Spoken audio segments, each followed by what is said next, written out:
Hello, I'm Anita Lawrence, and I'll be your Good Day Sun Lakes host for a conversation today with outgoing board members Sandy Moyer and Jack Sidwell. Welcome, Sandy and Jack. I'd like to thank you for making time in your schedule to come and talk to the residents about your time on the Master Board. Well, good morning, everyone. Good morning, Jack. Good morning, Sandy. Well, I have been on the board for 5 years.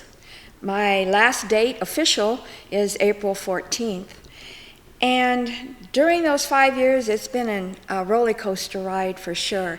I want to say the first year was a learning curve for me, and luckily there weren't any major concerns or activities going on at that time.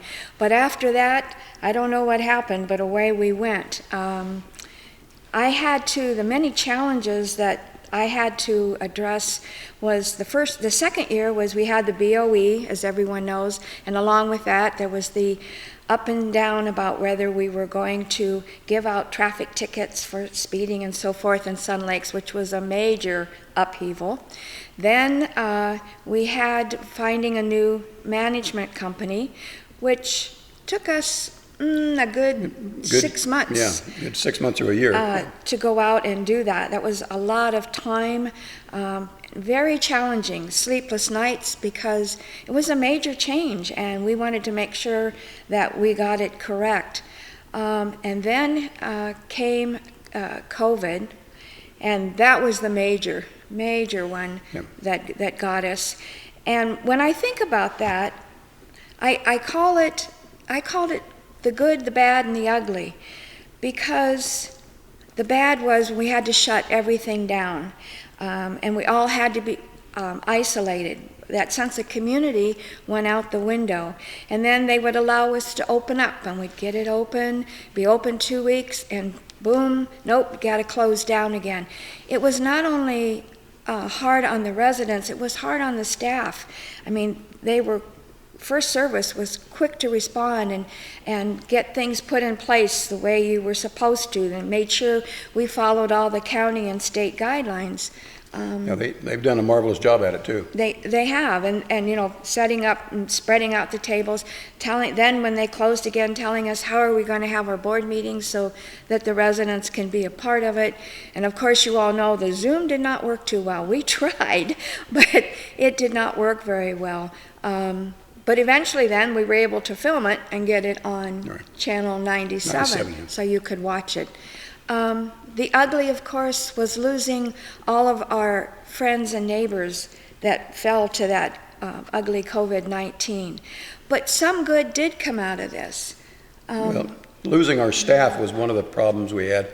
Very valuable staff, but like Sandy said, that losing a lot of members to COVID-19 that were dear friends of ours, and also for those people being quarantined for long periods of time, it was very difficult for them without having a hobby. And so there's been a lot of mental anguish, I'm sure, in the community based on just that the quarantine of people. So and not being able to have a memorial for the people as well.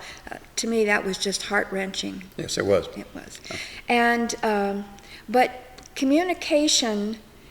Going back to the good, communication's always been a contention ever since I've lived here, and we've lived here in Sun Lakes for 18 years. And I have to say, this past 18 months, we have moved forward tremendously in that area. We have our communication committee. Right. And now we already had started to revamp Channel 97. Well, they have more than enhanced that. They've added the Good Day Sun Lakes. And they've got E-Blast. And the E-Blast. And they've got Sun Lakes Life. You have lifestyles. So there's a number of avenues to get out information. If people would just take advantage of those and be able to find it themselves, it would be a great help. So. And during that shutdown time, we had the formation of the Restaurant Task Force, and out of that came the E-Blasts, where now you get your daily specials, so you know right away that you can order. Besides, if there's any emergencies or the COVID shots, you were given the information that went out in the e-blast. So that to me was a positive. So when I hear residents say that there's no transparency, there's no communication, the communication is there, and Jack and I just mentioned all the avenues that you have. It's not the board, it's the residents. You have to take time to go and watch it or read it. I mean, that's your responsibility. It is not ours to call and say, well, I didn't know about this, and expect us to spend our time to redo what we've already done and put it out there. You can turn in and watch the board meetings on Channel 97 or the delegates meeting on Channel 97, and get, that information is very valuable in most cases. So. And go yeah, ahead. Okay. Even though my stay this time has only been 6 months, I was on the board previously, and it's been a real pleasure. It was quite an honor when Sandy called me one day and said, would you mind serving on the board to fill in a vacancy? And I jumped at the chance because I've always enjoyed being on the board, and I think everyone in this community should have a chance to serve on the board. It's quite an eye-opener because you don't realize how big of a business we're running here. So, and it's a complicated business, and it's a lot of intricacies that most people don't realize. But it's been a great pleasure because I get to know and work with the staff, and they're very talented, and they know what needs to be done, and they're great advisors to us on the board, and also the valuable assets the delegates give us, and all these different committees. It's just wonderful amount of information they would give to us along, and so it's just been great. So, and adding to that. Me as well. I also have enjoyed being on the board and am honored to have had that chance. And working with a team to enhance the works of the past boards, to add and continue that, and to increase, hopefully, the quality of our lifestyle here. And the other thing that I found that I didn't think about when I first got on the board was the number of people that I have been able to meet and work with, from my past board members to all the committees that Jack referred to, the delegates, all the committees, the management, and people that called me on the phone, people I probably would have never come in contact with. This is a huge community. And I found that in the end, it actually helped me to grow. We were not always right, and residents would call and say, what are you doing? And they would give me their perspective and their side, something that maybe we didn't think about. I would bring it back to the board. Sometimes we would change things and say, okay, we would backtrack and say they're right. We would change it. Sometimes we didn't, so you would have to just agree to disagree. But I grew as a person myself during these 5 years, and I want to thank the people for that. And going forward, continue to come forward with your ideas or complaints in a respectful manner. The board will listen. They won't always agree with you, but a lot of times we'll look at it and say, because sometimes we were on a time crunch and we just did something quickly and didn't take into account, all the issues. And just to expand on that, is 5 members on the board of directors. You're never going to have 5 people that will agree all the time on all issues. So there's always going to be disagreements, but in the end, you have to work as a team to come up with what is best for Sun Lakes. And that's why in executive meetings, at board meetings, you come up with a conclusion that is probably the best idea for Sun Lakes. Now, and that helpful information comes, a lot of it, from First Residential. I know when I was on the board before with a different management company, and they didn't offer nearly the amount of services that this First Residential gives us. And so when they have 2 members sitting in on the executive meeting every month, and they're able to help us answer some questions that we had no idea how to get information about. So they provide us with a significant number of solutions to a lot of problems. So I want to thank them significantly. Absolutely. Sun Lakes is such a large and complex community that it is a key to have a management company here. They offer so many resources to us, as Jack had mentioned, and they are there to help guide us with all the rules, regulations, fair housing, state statutes, all of that we need at different times to make our decisions. And as the years go, boards change, but you have your management company, and that keeps the continuity. They have the history, the background to help the incoming boards going forward. So it is, to me, imperative that you have a good management company, and I feel we do. As Jack said, this was the first company that where they actually have their regional and their VP there at almost every one of our meetings. They do not infringe on the meetings. They're simply there. If we ask them, they offer their input. They have sent us out, when we were looking at major issues, to go to other communities who have already done that, to see what their issues were, what their problems were, what worked, what didn't work.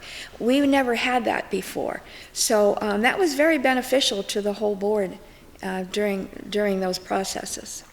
And I would certainly hope, and I would recommend that going forward, that we would get some things passed, especially the POS system that we have here that we want to change. It's a very step forward, and it would offer us a great deal of flexibility in setting up appointments for rooms, the food service, and the whole variety of things, setting up golf appointments. And there's been a lot of people right now have a feeling that we're going to, all that information about them is going to be dissipated throughout the whole world. That's not true. Sun Lakes will own that information, and we're not about to give that up in any way, shape, or form. So I just want to try to make sure that everybody knew that. It's an extremely important part of this new POS system. And also going forward, you're going to be seeing interviews with the staff in the admin office, so you really can put a face to the person you're talking to on the phone, because they do a lot of work for you, and it's hard, and they're on the go constantly. And I know you know Jason is, because you see him running back and forth all the time. But they always have something to do, and then they get a call and get interrupted. It's not an easy job, and they do the best they can, and I think they do a good job. Yeah, if someone wants a real experience, you ought to go to the office sometime when things are open up and sit there and watch the staff communicate and run it about that office. They're busy all day long. In fact, they've done some things. They've made calls like on the information about the age verification. They took it upon themselves to call everybody themselves instead of having the delegates do it. That way they would have a central location and do it all. So they're just a marvelous staff, and they do a great job. So. And going back to that, when we were going through this COVID, Jason was on the phone to the county almost every day, because there was constant changes, and then he would inform the board, and he'd say, we have to do this or we have to do that. When it came to the COVID shots, and I gave them the contact, and I want to say that's one thing I'm very proud of, that my husband and I were an intricate part of getting those shots brought here, and the staff stepped in when I found out what we had to do. The management here, they stepped in and said no problem, and away they went and got it set up, and it went forward. And Jason would be calling, and then he'd get it, and then the communication committee would get it out on eBlast and Good Day Sun Lake, so people knew what was happening.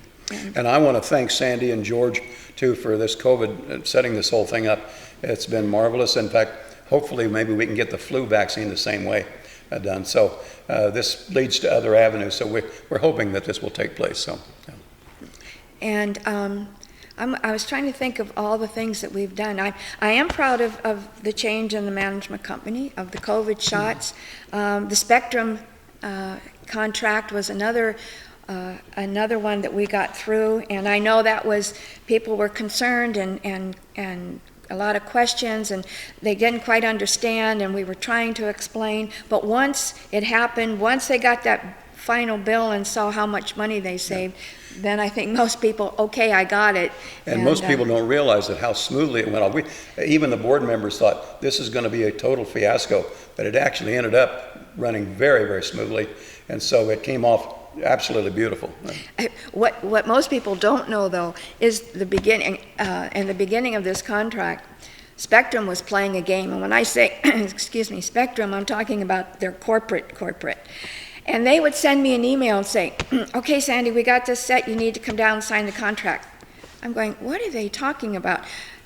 I don't have the final say. I'm not signing any contract. They did this 3 different times because we kept telling them no. And in fact, got to the point, we were so upset. And I said, okay, we're done with this. We went to our attorney and said, you deal with their attorney and you tell them this. They either do this correctly this way or the whole thing's off. We'll finish out our cable and that's it. We called their bluff, and I mean this went on for 2 months before they finally realized, you know, had I known they were going to do that, we'd ask for less money. But it's okay because what we did get a great deal. But they did give us a hard time thinking that they were going to pull the wool over our eyes, and it didn't happen. So. And another thing that's coming up on this coming election is the proposal to change one of the amendments for housing rentals and stuff. So, but fortunately, that bill's already been passed, but we're working on through the legislature to help, and want to thank George Moyer for helping out on that. And so that's being handled through the legislature now through Senator Bowe and Assemblyman Chad Mays and other people. So hopefully we can get something solved from that will relieve some of the HOAs from having this problem. And I think some of the other accomplishments we've done was the main clubhouse refresh, the bar refresh. They've just done the pro shop. You're going to be seeing a film on so you can see the bar and the pro shop, how it came out. Both came out beautifully. And another thing I would like to see finished is the expansion of the lounge. I know we're supposed to come up with this next week some ideas for the architect. Then the next board will have to deal with it, but still, it'll be a great asset to this community because it'll expand the lounge and have more seating. And so we're hoping to come up with a wish list this next week to maybe get this thing started and see it to fruition. So. Right. And I want to also say during the COVID, it's been difficult. It was difficult shutting everything down. It was very difficult for the board to make the decision to shut the restaurant down, not only because we had to, but there was a time where we said, no, we can't go forward with this because residents weren't coming down and utilizing even the curbside even, and it was just costing us too much money. So we closed it for a while to relook at what was going on. That's when the restaurant task force came about. We looked at how do we want to see it when we reopen, and what can we do now during COVID? And at that time, we brought the curbside back. We added home delivery. Yes. And then, of course, we got those e-blasts going. And then and we said the restaurant will be open by March 26th. We gave them a date, said that, you have to do it. Now, of course, you had to get staff, and they've been doing that. They don't have staff to do both outside and inside, and I've kind of explained this at the delegates, because she's still working on it, they're working on it, but all the restaurants are reopening, so they're all getting their staff and hiring more staff, so we're dealing with that. But what I said was, on the days where the outside were, like today is a miserable day to be outside eating if we were open, we're not going to open until Friday the 26th, then we'll bring them inside to the ballroom. Because otherwise, if you had it trying to do both at the same time right now with not enough staff, then residents start calling and complaining, I'm sitting here waiting and there's nobody here out on the veranda. So they get out to the veranda, the ones in the restaurant are saying, where are the servers? It's not that they're not hustling and doing their job, we just don't have enough right now to open both. But depending on weather, you'll either be outside on the veranda or inside in the ballroom. And another reason that's having a hard time finding staff is that because the state of California, and the federal government too, has given such generous unemployment insurance that people can make more on unemployment insurance than they can working for a minimum wage here. So that becomes a real problem. That's why it's very difficult to find new staff members, and it's very, very difficult. So. And that's very true. I forgot about that because Sherry said actually people told her no, they're not coming back. They're making more money staying at home, and so it's been a challenge all the way around. That's probably one of the most significant challenges we've had. So, and another thing I would like to recommend is people that want to serve on the board. I would recommend that when you come on the board, you not come with a preconceived notion of, I want to do this, I'm going to do this, type thing. Or maybe one of them might do this, but not to having a prearranged agenda, because that makes it so difficult, because you have to try to convince 4 other people of that too. So that's why you have to work together as a team, and it's vitally important teamwork on the board of directors. And my message to the new board is, as Jack said, be a team member. Listen and talk to your fellow board members. Listen to management if you need input on if it relates to rules, regulations, past history. Listen to the residents, and then the bottom line is you make your decision based on fiduciary business judgment and what's best for Sun Lakes.